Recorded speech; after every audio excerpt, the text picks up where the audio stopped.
Well, Clitorati, we have a very special guest for you. It's not often that we have dear friends on this show. And when we do, it's really meaningful to us. Our guest today is my soul family, one of my best friends and allies in this life, and happens to also be a rock star. He's the frontman for Walk the Moon. Their band puts on the most vibrant, joyful shows I've ever been to in my life. And they're known for their hit song, Shut Up and Dance. It is my profound privilege to introduce to you the most magical and musically talented person I know, Nicholas Petricca, who is here with us today to share about going public with coming out. And he's going to have a deep conversation with us about the importance of pride. So, Nicholas, welcome to the Pleasure Positive Living Yoniverse. Hey. We are so grateful to have you. Thank you. He is Yes. literally in a hotel room on tour right now having this conversation with us. Thank you so much for being here. Actually, more glamorous than that, I am in my mom's guest room I love at it. our family home in Cincinnati, Ohio. That's really sweet, actually. I love that. Okay. Even when you go to Cincinnati, you stay with mom. I love that. So he Yes. may be a rock star, people, but he's still humble at heart. It's so fun. I have to tell you a quick, funny personal story. So I'm a singer as well, as you know, and in another life, I did a lot of bar gigs where I would do cover songs, and I used to sing your song all the time, and it was one of my favorite ones. So it's so funny. When I met you, I was like, oh my God, I love that song. So I have sung Shut Up and Dance many times. I've had many raging parties at bars with my cover band and at many weddings. So thank you for bringing so much joy with that incredible song. I love Wait, it. Thank you for that.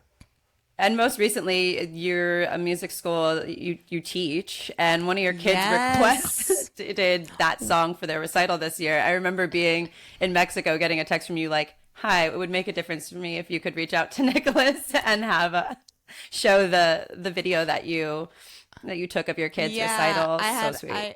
I had a student. And he did. He did it a step further. My student was singing the song, and Nicholas sent the sweetest video, just telling her that she did a good job, and it meant the world to her. So thank you so much. Her parents were like, "Oh my God!" I was like, "Yeah, I've got cool friends, you know."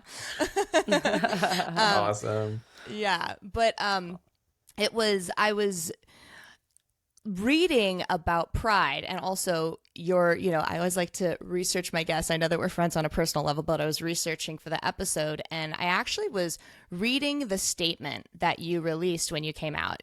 It's one thing to come out in your private life, I would say, as Madison and I have, and we'll get into that, but to come out when you're a public figure to the whole world is an entire another level of coming out, I would say. And I thought the statement that you released was so beautiful, and there was one part that really stuck out to me, and you said, my whole life I've passed for a quote-unquote normal cisgender straight guy, and it's afforded you a life of privilege with virtually no name-calling or bullying or any hardship.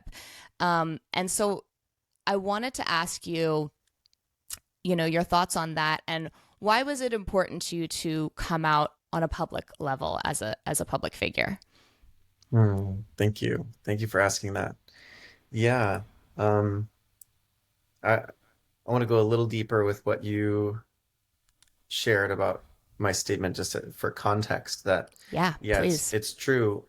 I really have passed for straight my whole life. For most people, I think there was like a little bit of, I got a little bit of negative attention just because over the years, but just because I'm expressive and colorful, and I put myself out there in that way. Mm. And for the most part, just really, never knew any bullying, around that. I never received any of that, and was able to avoid that. And I think one of the deep reasons that pride exists is because of the persecution, and it's because of all of that so many have endured and had to face and endure, so really, like, I bow to all of them. You know, um, I see others that have come out, especially in past, when Pride, began in past decades, um, when it was really, I think it required such a deep level of courage. I mean, it still does now, but um, there's just I would say maybe there's a type of courage that I haven't needed to engage in Yes. order to Yeah. come out, that I really just like want to bow and honor those that have and that do. Um, and For me, I felt on a personal level, I felt pretty satisfied um, with like my family and my friends. They knew, that I was not like totally straight, and They're like, not and surprised. yeah, right. Yeah. And I was satisfied with that. I didn't need to come out, but after spending some time with it, after I don't know, being in just inside the climate of like the pandemic at the time, and just Mm. um and getting into Harvey Milk a little bit, and reading some of what he has said, and rewatching the biopic. I just felt so inspired and so Yeah. connected to this man, and he just has this amazing quote, which I'm going to paraphrase badly right now. That's Okay. that's basically like, uh, come out, come out to your friends, come out to the mailman, come out to your family, come out to the people in the grocery store, come out to everyone, because it's uh once it's obvious like how we are everywhere, and we are you, and we are Yeah. uh your brothers and your sisters and your Yeah. neighbors, um your community members, the that's when the name calling and the prejudice and the persecution will stop, because it's just like, oh, we're just all part of one community. There's not an otherness Yeah. there. And so inspired by that, and just with the idea that maybe if my coming out gave anybody just some little baby degree of permission more to be themselves, then I was a yes to that, and um, it felt like an easy choice Yeah. from that Beautiful. from that Yeah. perspective. That's amazing. And I can definitely relate to, it's almost like bisexual guilt, right? Because I present as a cis woman. I'm engaged to a man. So it's almost like there are people that have had it so much more difficult than me. So it's almost, for me personally, there's almost this feeling of maybe I don't fully belong in the LGBT community, even though Mm. there's the B in there. You know what I mean? So that's been an interesting thing. It's like I am out in, obviously on the podcast and with my friends and my fiance and my family, but then there's this one area of life, right? My job, where I work with kids, and it's, kind of a bit more of a Republican neighborhood. And I'm afraid, like I don't share about the podcast on my personal social media channels for fear of those parents hearing about it and being weird about it, right? And so I also think that it's okay to still be, for anyone who's maybe not out or has more of a corporate job, there is still things to, I guess there's just a level of self-forgiveness, like that, the conversation that I'm in when Pride was happening this year, and like, okay, I'm at where I'm at in my coming out journey. And I just do, I don't know what about you, Madison, but I do think like bisexuality, and I think especially for men, there's a lot of stereotypes, right? Like I've heard, not me, bisexual men are just gay men who sometimes fuck women, right? Like that's the stereotype that we hear. Have you incurred any of that, or have there been any of these stereotypes that you've had to fight against? Are you asking me or Madison? Both of you. Because the bisexual man in me wanted to answer that question, but I didn't want to. He can answer the man part. Yeah. Yeah, I was the I was raised by a dad who wanted a son. And so I was a super athlete as a child from the age of 4, and to the point where I was beating all the boys in basketball in elementary school. And so by the time I got to 6th grade, everyone thought I was a lesbian. And the truth was, I was dry humping all of my female friends starting at the age of 4 years old. And by the time I was 11, like I was at play dates with 6 to 8 of us. And I was like, what we should do? We should like get in a circle and masturbate. So I've been a lesbian witch my whole life. But it wasn't until I was judged as an 11-year-old girl just got my period, and realized that was negative, or viewed negatively, that it meant that I was going to lose out on something. Or at least that's what I made it mean when I was like persecuted for being this lesbian. And I realized that I wanted to change that in that moment. I was like, oh, this is bad. They can't ever find out about all those things that I did, because then that'd be true. But I liked boys and I liked girls. So it didn't feel that the label that I was given just because I was good at basketball didn't feel resonant. But I always knew I liked both genders. And I think my journey with my femininity switched very quickly. I actually went from being the school lesbian to later that year in 7th grade being the school slut. So I took that really harshly and went the opposite direction. Yeah, you can't win, especially not in growing up in Calabasas. That was brutal. And so I seemed to be the girl that everyone liked to talk about. So no matter what I did, there was like a magnifying glass on my actions, which is really great because I feel like I pioneered a lot of thought as a kid in that neighborhood, and was the first one to have like a threesome with my high school boyfriend and the hottest girl from Topanga. I still have a crush on her to this day. You just recently Rosie, are you out there? Rosie, if you're listening, DM me. Recently got in touch with someone else from high school. Maybe you should reach out to Rosie. That was the person I did. My ex-boyfriend from high school. Shout out if you're listening. We just reconnected. But you and your high school boyfriend just reconnected. Look at Nicholas's face. Yes, they went on a date. No, we didn't. What?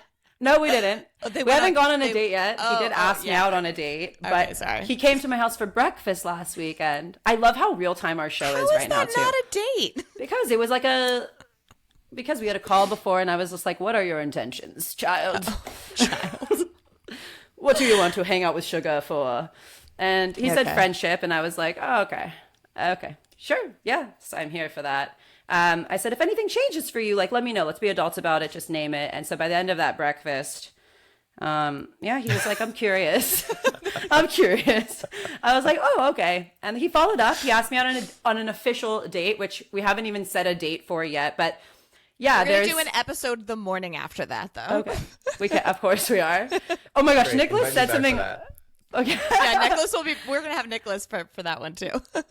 Nicholas one time told me about the meme. She's a 10, but she's a 10, but she's a 10. There's like she's a 10, but his meme for me was like she's a 10, but she'll talk about you on her podcast. Oh, and it's true. Oh, it's true. You have like a whole persona. I know. By the way, my LIB boyfriend, he texted me and he said, "Oh, I finally got my shout out on the show." He's been listening. He said he heard you call him a puppy, and I was like, I don't think you're a puppy, and he was like, no, I am. I was like, no. Oh no, I didn't think he would listen. Oh, well, Lindsay, things What's wrong with you? You keep it real. It's just, yeah, it was I do keep it real. Someone's got to do it on the show. So I feel like, who I am for the world is to give people permission to be their full self, their most authentic self. And feel free and have the courage to express the actions of that,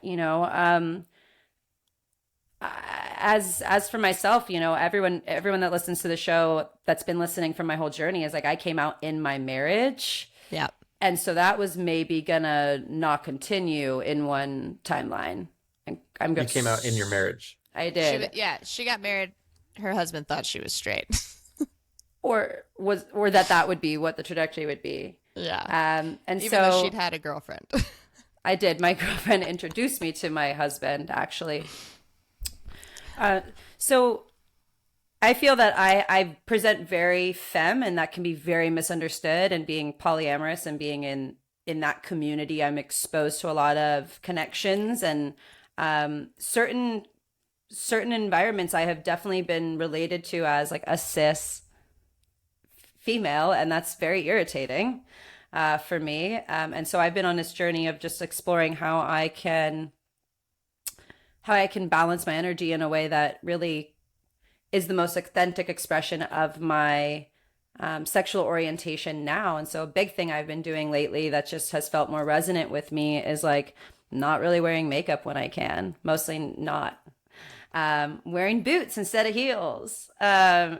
Little things like that, having a holster instead of a Yeah. purse. That's such a it's so great that you say that, Madison, because that is one of the foundations, I would say, of pride is like personal expression, right? And so Nicholas, I want to reflect back to you the question I had asked, and then also hear about a little bit of how you personally express it as well. Have you found yourself combating any of those stereotypes or anything like that with people in your personal life or public life, and how has that been for you? Cool. Before answering, we've been using this term cisgender, and I just want to clarify, and maybe you can inform me. Um, my understanding of that term is like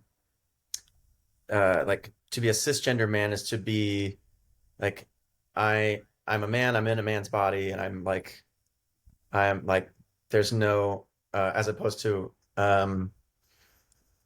Yeah. So the def like as opposed to being like having any what's the word, like express like orientation towards gender fluidity or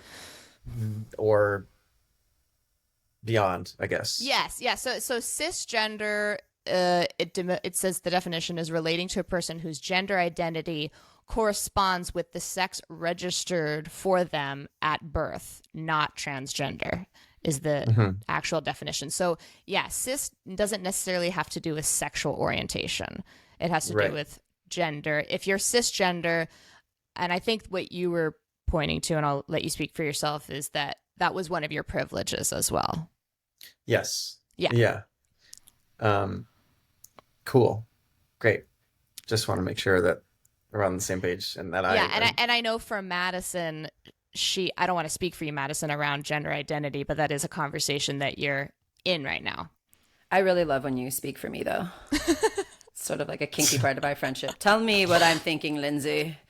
Well, I mean, Yeah, there's Pablo. I don't know if you know, you have been, it's like you're, you I have been realized I really like forgot to bring up Pablo in that, and there's something about that because even on the Pride Parade, which we'll get into, Nicholas and I went to the Pride Parade together this year, and he's like, "Where's Pablo?" And I was like, "Fuck, I don't even know what city he's in right now." yeah. Pablo is my uh, the Latin gay man in me. He's fabulous. And he's really, I mean, he's pretty busy. He doesn't come around a lot because that's where I'm at with that. I'm not totally comfortable expressing that aspect of myself unless I'm with a small group of friends. I made that distinction for myself after I went in Yeah. public with my mustache, which I got custom made for my face, and went in public just to like run errands, got a birthday present for a friend, and was felt really uncomfortable. And I was like, okay, that's where we're at right now. At least I tried that. And but it feels really safe to bring Pablo out with my soul fam, and when we're in community and our Hmm. private events. Yeah. Amazing. Okay. Yeah. Does that clear that conversation up for you, Nicholas? That's great. Yeah, thank Okay. you. Perfect. Awesome. Mm. Okay. And Okay, and the question was about I think I've asked you stereotypes. 20 questions at this point. There was a question about stereotypes. There was a question about the way you love to express your pride. Answer them in any order you want. Great. Yeah, how do I love to express pride? Hmm. Um, I well, something that really occurred to me that was really present for me when we went, when Madison and I went a couple weeks ago. And this was both of your first Pride, right? It was my first Pride parade Parade. Okay. Well, yes, obviously we've been since alive for since Pride, being but that's what I meant. Pride out. Parade. Got it. Okay. It's my first Pride parade since being out. Got it. Okay. Okay. Yeah. That's a different experience. And I was actually. Do you guys know the origin of Pride? Because I learned about this just It broke recently. up for me. Say again.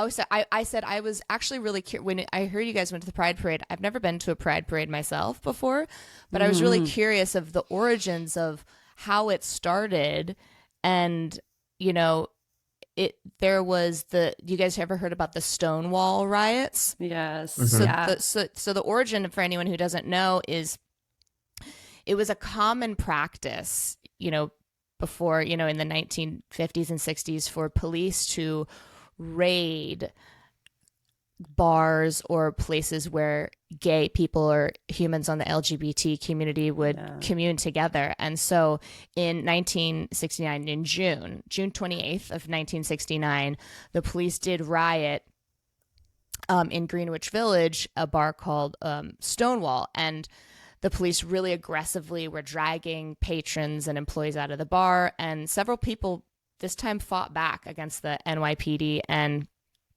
there's this like angry growing crowd of angry like locals, and then they really confronted that, and it started a movement. And for after that there were riots, and they called them the Stonewall riots, and they lasted for I think about a week is what they said. And so the first ever gay pride parade was on the year anniversary of that. And that's really how the Pride Parade got started. And I didn't know that until someone recently educated me on that. And I just thought that was sort of an important thing to know about the parades themselves, since we're going to get into the parade conversation. And it really just shows that when you take a stand, it can make a difference. Look at what Pride has turned into, right? I think it's so important to normalize LGBT families and relationships. And like you said, Nicholas, it's your neighbor, it's your mom, it's your sister, it's everything. So so I would love to hear your experience of the parade. I know I kind of interrupt you, Nicholas. You're about to get into that. That's great. Okay. Thank you for putting that in, Lindsay.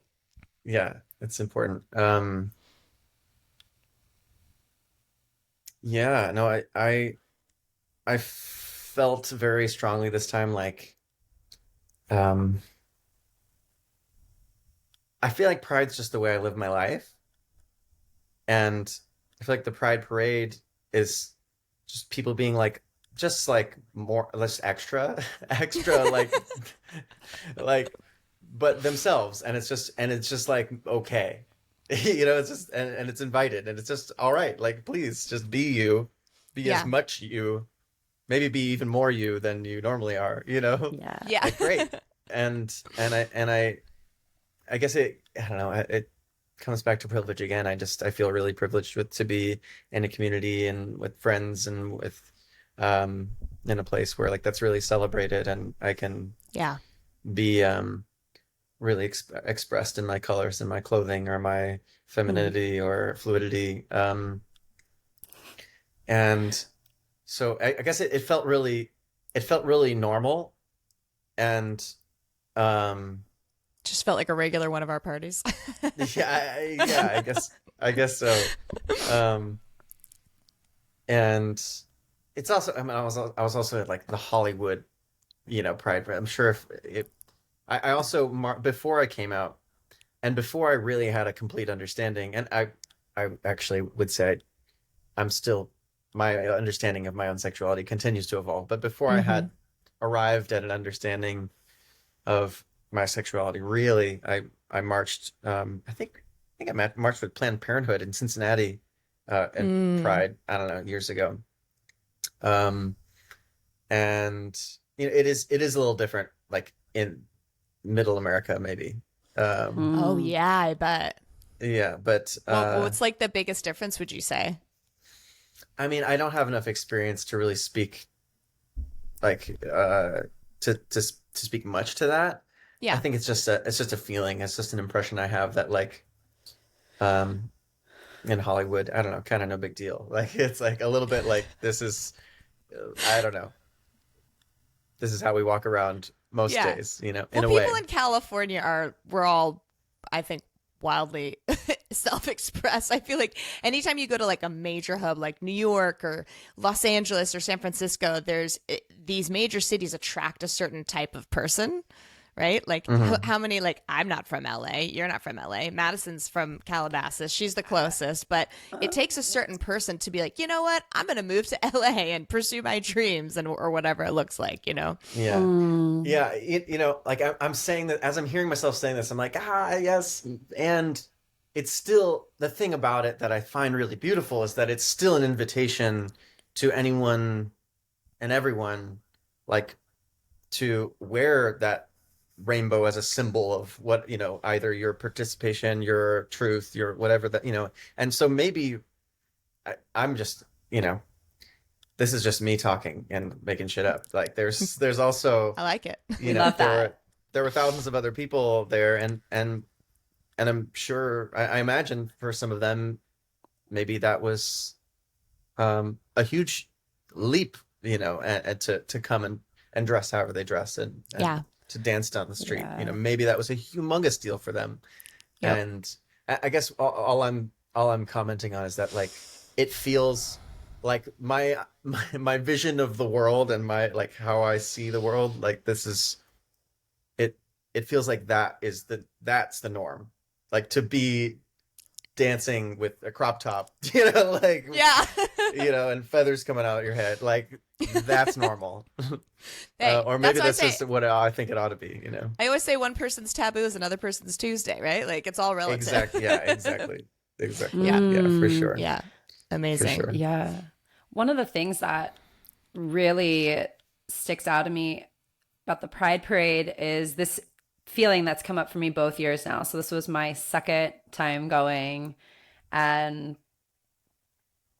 both feelings were the same both times, which was a fear of going. And last year when I went for the first time, there were some public shootings that had happened a couple months before, and it was just like really in the public sphere, shootings. And Yeah. I remember going to the Pride Parade last year with that fear of like, we're like, this is a completely public open container of people celebrating who they are, which pisses some people off.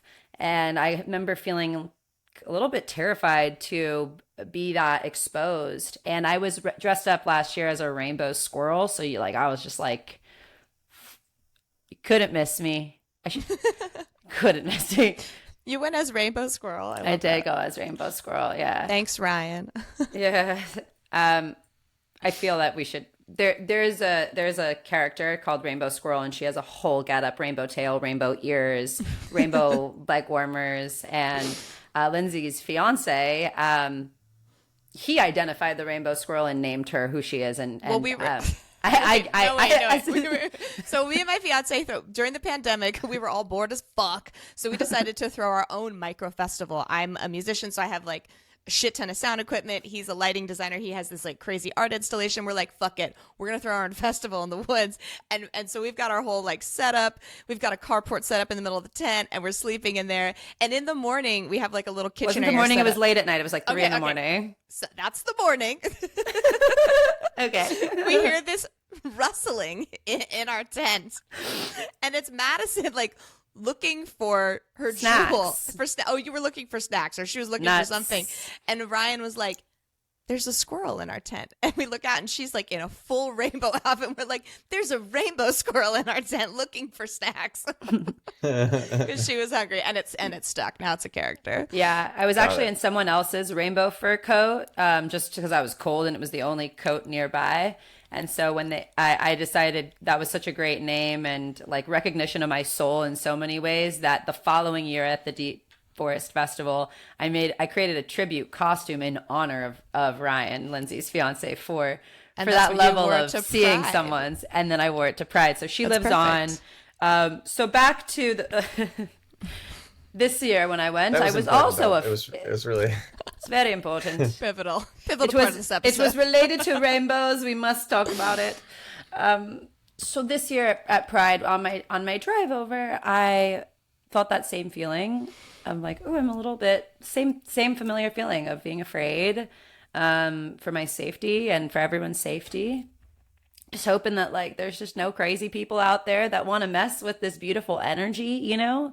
Mm. And that's when I realized like this is what how you participate in pride is you move past the discomfort and the fear and you show up anyways because that is what the pioneers for pride have been doing year over year over year over year since Stonewall is showing up even in the face of and yeah, all of these possibilities.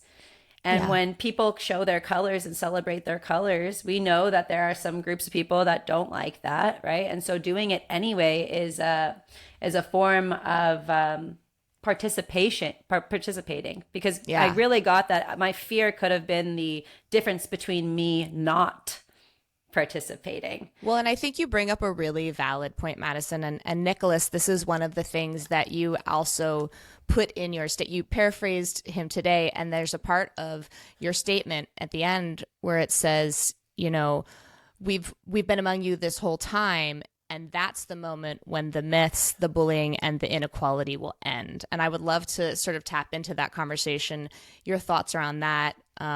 How can we make a difference in that conversation, in your opinion? Mm. I mean, to carry on what Harvey Milk said, just your coming out, your being open, I think is a huge step and Mm. is very important. Um, I mean the beautiful messages that I've received um,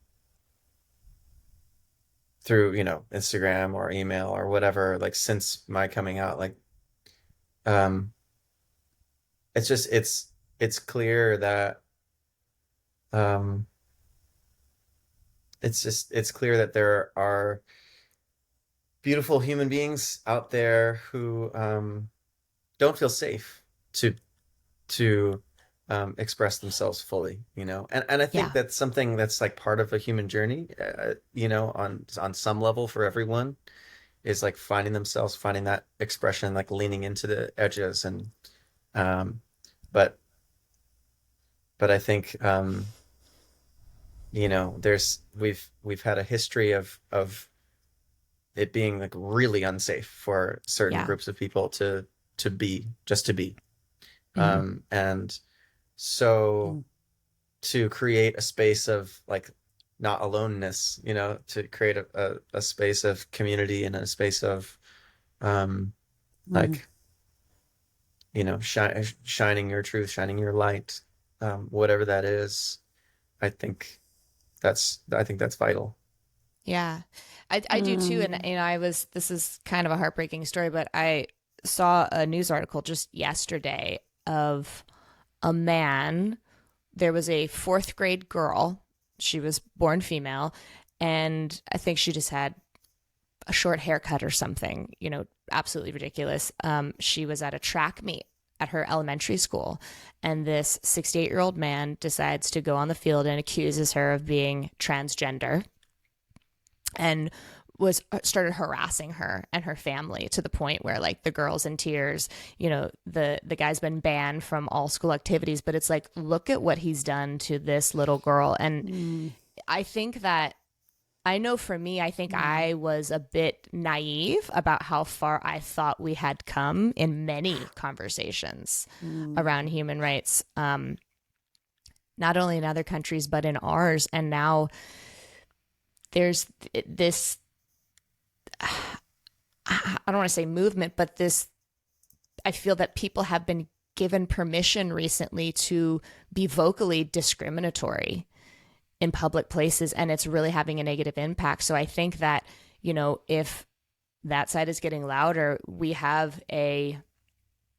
civic duty to get louder as well and to speak about these things that are not okay, and to show children like this little girl that they are like, she was a girl and accused of being transgender because her moms were lesbians. Like, how unconscious is this man? And now he's destroyed this little girl's confidence. and it's just awful. And so I do feel that there's a civic duty to, like, if you see something, you can't be silent anymore. We have to speak up and create a better world for the generation after us, because this is just my opinion. In some ways, I feel we have almost taken a step back in some regards, or just like people who are not for human self-expression have gotten louder for some reason. And I think that makes pride even more important, and to have these conversations, continue and be louder and bolder. Mm-hmm. Yes. Yeah. Yeah. No, I really, I've been seeing that also, or experiencing that also, not experiencing it, but just noticing. And I think that's a natural, it makes sense to me that, like, as the, as culture becomes more progressive, for lack of a better term, or more Mm-hmm. open and more fluid, I think those that are not, um, like, going with that flow, like, will become more like obvious, like those things will Yeah. become more loud or more apparent. And so while I would never say that was a good thing that this man, harassed this young girl in this way, like, there's a part of me that also sees, like, in general, like, this happening as a positive thing. Um like I don't That these I people are don't I, being called out publicly is a good well, thing. yeah, just that, like, I for, like, more truth, please, like, more truth to be revealed. Like, I guess I would prefer to know Yeah. that, like, there's, whatever, that there's, like, a community of people who are really not chill with Oh, yeah. culture going in this direction, Right. rather than it being like this silent, festering sort of, like, energy that then blows up in a different way. It's like, I again, it's like, it's touchy. I don't want to be misinterpreted, to say, like, oh, that was, it's great. Like, I hope all the bigots yell at little girls. Yeah, but No, Yeah, no. I think what you're saying is it's good. What I think you're saying is it's actually good for us to hear stories like this, so that we're not living in this bubble thinking everything's hunky dory out there, but we're more right. aware so that we can be stronger advocates. Is what I hear you saying. Totally. I would say exactly. And I think that there's, like, a level of ignorance that is privilege, or vice Yes. versa, or something. And that I, like, can own in myself, I mean, even as I'm, like, talking about, pride, being like, oh, that's normal, like, it just, That's yeah. it's It is it's a privilege. it's a great privilege to just, like, to um yeah, to be a to have been able to be with it the way I have. But just, Yeah. yeah, I think it's, and we're in an important sort of mega growing pains sort of process, I think our previous president and, his energy, like, brought forward a lot of the extremes, for better and worse. Yeah. Um, and I think that even though it's been, like, uh, kind of sickening at times to, like, witness the conversations, or, like, the words, or what, that have been thrown back and forth, I think that this time feels important to me. It feels, like, necessary to, like, be moving through Yeah. whatever the fuck this is. I Yeah. wholeheartedly agree with you, and thank you for, as I said earlier, Madison and I have come out in our personal lives, but you came out on a global level, and that really takes, I think, a tremendous amount of courage in this current environment. Whether you felt it or not, I know you made a difference for other people by just being your whole self and being true to yourself. And I know that there's somebody listening right now that it's making a difference for, and I'm sure you've already made a huge difference for so many people. And so we just want to thank you for being your true self and being willing to put yourself out there like that, because I think it's pretty remarkable. Thank you so much. Yeah. Thank you. Yeah. It felt good. It felt good to do it. Yeah. Yeah. I didn't, yeah, it's like, it's continued to, like, evolve, like, my emotion around it, or my feelings around it. And Yeah. yeah. And it's interesting, like the vulnerability that's there that like I couldn't have known until stepping beyond that threshold, so it Yeah. continues to evolve. But thank you for saying that. Amazing. Amazing. Mm. Yeah. And so we are committed to, as we said, a million people standing and living their pleasure positive life. And we are pleasure positive living. And so, what does this mean to you? What's your relationship to pleasure, and how do you see yourself living a pleasure positive life? This is something we ask Hmm. everyone. So, I'm looking forward to your answer. Great. I mean, hmm. Yeah, that feels I love your mission, and I think that it's medicine for the world. I think that it's really important, especially women feeling pleasure. I mean, like I don't know. I've heard 100 times in 100 different ways and agree in all the ways that like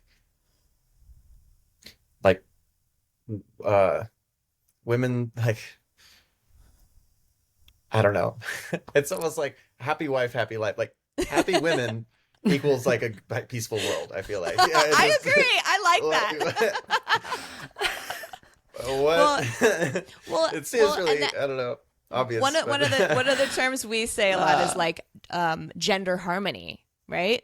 When we're in true mm, gender that's harmony, nice. then we're the symbiotic, organism that's floating around the universe happy. Hmm. casting Totally. spells and Yeah. stuff. Yes, exactly, Madison. I love it. Yeah, pleasure. I think, I don't know, it's been an interesting dance for me, like of like accepting or like having a positive relationship with sexual pleasure, or like my own um or sexual desire even, I would Mm, say. yeah. Um, my first um interaction with sex really in my life and my childhood was like through porn, right? And so Mm, that created for me this like guilt relationship, this shame relationship with yep. um with sexual desire. And it's been interesting in my adult life and my consciousness journey, working through that and seeing where that has um colored or shaped my experience with um how I receive or pursue, my sexual pleasure and desires. Yeah. Um, so, hmm, you asked like, how do I live a pleasure positive life? Yeah. How do you Yeah, see how do you? yourself living a pleasure positive life? Yeah, I mean, I'm a freaking hedonist for sure. Like, like I, if you know me, you know that like nothing in my house is not fuzzy. Everything is furry. I I I love to approve. live like I want to feel like I'm like softly held everywhere in, Oh. in my like home space. I want to just feel like I can just um be not just comfy but like yummy, you know? Mm, And so cultivating like yeah, I guess it's like cultivating and like an ownership of whatever my desire, whatever like comfort and yumminess and pleasure is to me. And in that case, Mhm. like in my home, like, yeah, you know what? I just really like to be fucking comfy all the time. I'm gonna layer everything with fur and have like nice chill lighting, and like I love it. this is this Mhm. is like, so that and there's like an ownership there. It's like, and I think ownership takes courage. Even in like Absolutely. even inside the privacy of my own home. It's like, like this is what I love, and so fuck it, this is what I'm gonna do. So I love that. apply that to Quote of the anything, but episode. Yeah, that's a quote of the Amazing. episode. It definitely Yeah. that applies to all that you do. I mean, something that you have taught me that I see, and I see myself as like a pleasure priestess and a holder of pleasure codes. But there's something about the way you lead your life that it was muse-like for me. I was like, whoa, this is like calling sugar to like the next level of allowing for a desire. Something that I see that you do is you make so much space for your desire and you vocalize it with the utmost most joy. There isn't like even a hint of shame when you express what you want, and you can enroll the world around you in moving that desire forward. And then what that does is it wakes up other people to their desires so that they're like, wait, what do I want? And then you're in celebration of like, yeah, go lean toward that. If that means that we're separating in this moment, great. And so I just want to really acknowledge you for how I see you're living a pleasure positive life, because it has truly inspired me. And this is sugar, so I don't have that many muses in this world. But yes, the way you walk with pleasure. And yeah, thank you so much for joining us for this episode. It really means so meaningful to us when we get to interview people from our lives. Yeah. Have you ever done an interview where people haven't asked you one question about your music? Maybe not. This Right? is great. Well, beautiful. Well, and I actually wanted to, have our followers stay connected with you. I know that you have a lot of exciting things that you're creating and birthing into the world, Nicholas. And Yes. how can our Speaking of listeners music. Yeah, and so definitely a huge recommendation to stay connected with this really magical human being. 'Cause Nicholas, you are bringing some magic into the world soon here. And so how can our listeners stay connected with you? What would be the best way? Yeah, great. I mean, you can always follow my band, Walk the Moon, on all the socials, and you can follow me. I'm Nicholas Petricca. Maybe at this point, my Instagram handle will have shifted. So, but Oh. you can find me through my name, Nicholas Petricca, and yeah, I I get to live my dream and create music, and that's I don't know what else to say. Like it's gonna be yeah, the music's mean, gonna be coming from all directions. So let's Oh, go. that's so exciting. Yeah. So, and we will definitely have him linked in our show notes.